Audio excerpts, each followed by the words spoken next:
না তুই তো খুব জ্ঞানী। এমন একটা কবিতা ক যে কবিতার মধ্যে 64টা জেলার নাম আছে। ছন্দে সুরে বলছি আমি সকল জেলার নাম, তাল মেলাতে সবার আগে আসলো কুড়িগ্রাম। প্রধান জেলা ঢাকা থেকে একটুখানি দূর, এক জেলার নাম নরসিংদী, আরেকটা গাজীপুর। জয়পুরহাট ও লালমনিরহাট দুইটা জেলার নাম, রাজশাহীর নাম উজ্জ্বল করছে মিষ্টি স্বাদের আম। পাহাড় ঘেরা বান্দরবন ও সিলেট খাগড়াছড়ি, ময়মনসিংহের কিশোরগঞ্জে এই লেখকের বাড়ি। নেত্রকোনা সুনামগঞ্জে আছে ধানের মাঠ, সুন্দরবনের কাছে আছে খুলনা বাগের হাট। ভোলা এবং বরিশালে আছে অনেক নদী, পাবনায় আছে পাগলাগারদ, বগুড়ায় আছে দধি। পাশাপাশি দুইটা জেলা টাঙ্গাইল জামালপুর, আরো দুইটা জেলা হলো কুষ্টিয়া যশোর। মনের মতো একটা জেলার নাম তার মাগুরা। দন্তান্নতে নারায়ণগঞ্জ, নাটোর ও নওগাঁ। দন্তান্নতে আরো 4টি জেলা বলতে আমি পারি, নবাবগঞ্জ ও নোয়াখালী, নড়াইল, নীলফামারী।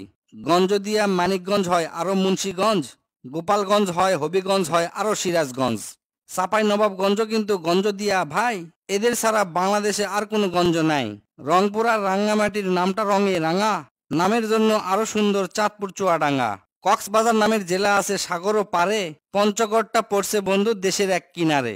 ফেনী জেলার নামটা মাত্র 2টা অক্ষর দিয়া, সবচেয়ে বেশি অক্ষর লাগে লিখতে ব্রাহ্মণবাড়িয়া। 6টা অক্ষর লিখতে লাগে মৌলভী বাজার, এদিক থেকে শরীয়তপুর সমান তাহার। শেষের দিকে এসে দেখি বসছে পুরের মেলা, নামের শেষে পুর লাগানো অনেকগুলো জেলা। পুর দিয়ে ভাই শেরপুর আছে পিরোজপুর, মেহেরপুর ও মাদারীপুর আরো দিনাজপুর। ফরিদপুর ও লক্ষ্মীপুর এই দুইটা জেলার সাথে পুরের পালা শেষ করিয়া গেলাম বরগুনাতে। আসার পথে কুমিল্লা ও ঝালকাঠি সহ ঘুরে এলাম রাজবাড়ী, তার সঙ্গে ঝিনাইদহ।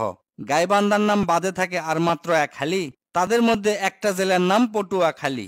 এখন শুধু বাকি আছে 3টা জেলার নাম, এদের মধ্যে একটা জায়গা হইল চট্টগ্রাম। সাতক্ষীরায় আর ঠাকুরগাঁয়ে হইল এই কবিতার শেষ। এদের নিয়েই গড়া আমার সোনার বাংলাদেশ।